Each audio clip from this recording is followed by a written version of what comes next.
Today we begin our Giving Back series, which highlights great work being done by women for women, building community and helping to lift each other upwards.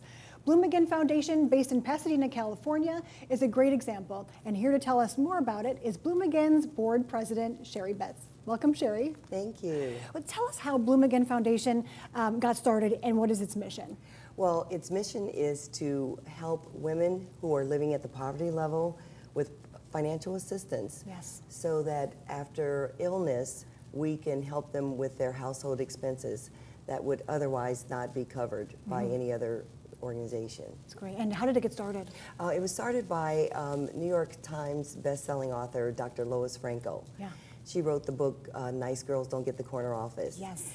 And Lois experienced a medical challenge of her own. She had breast cancer. And was able to, of course, get back on her feet financially because she had the means to do that.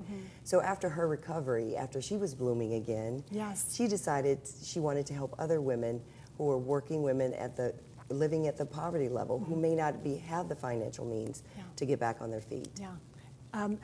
Medical emergencies and sudden illnesses are scary enough for anyone, but for working moms, for female breadwinners, for single moms, it adds another layer. The providing for the family adds another layer of stress. So what does the funding from Bloom Again Foundation actually cover? It's not medical expenses, right? No, not medical expenses. We cover the expenses that cause stress, or that could cause homelessness. We cover expenses like rent and utilities, food for nourishment, and also gas to help people get back and forth to treatments. And who exactly can receive the funding? Are there guidelines for receiving it? Yes, they have to be women working at the poverty level. They have to have been working for the last 90 days.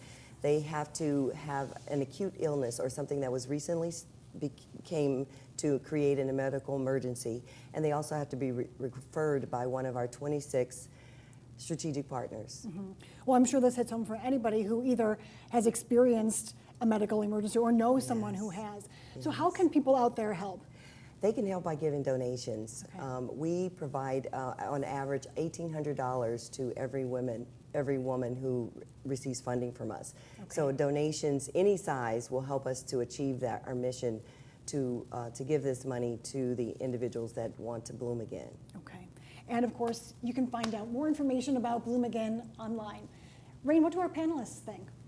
Well, ladies, I know that living in Los Angeles can be tough as it is. I can only imagine what the women in your foundation go through. So what is something that you guys are going to take away today that you guys can help out at? And maybe a woman in need or her foundation? Yeah, well, first, let me applaud you and your organization because there's such a need. I think it's so important, especially empowering women to help other women. So I personally follow the same philosophy. I believe in girls' education and helping to lift other women up. So that's something that I feel like reinforces the same kind of philosophy. So thank you. Yes. Well, I think that it is an expensive city, and I guess I'm curious about the 90-day must have been working in the past 90 days, because if somebody fell ill, 100 days ago, what happens to them? Do they fall through the cracks? If they were late to the game and applying. Right, and then the other thing is that even if you feel powerless to maybe contribute financially, it makes me wonder, could people start like cooking meals and saying, we would like to cook meals and bring comfort to those women in need. Maybe they can't contribute financially. Maybe they can offer clothes. Maybe they can offer on some sort of a level, but it's important to contribute however you can. Absolutely, absolutely. I applaud you for starting this organization as a woman, because starting a business is hard on its own. But I think the key is, and coming from an all-women school, women need to help other women. Yes. And especially in the stress, and because it's so hard coming off of an illness. And like you said, Caroline, there's a lot of single moms out there, and they just need the help, and it's nice to know there is a place where they can go. Yes. Well, thank you so much, panelists, and thank you, Sherry Betts from Bloom Again Foundation. Absolutely. And we'll be right back.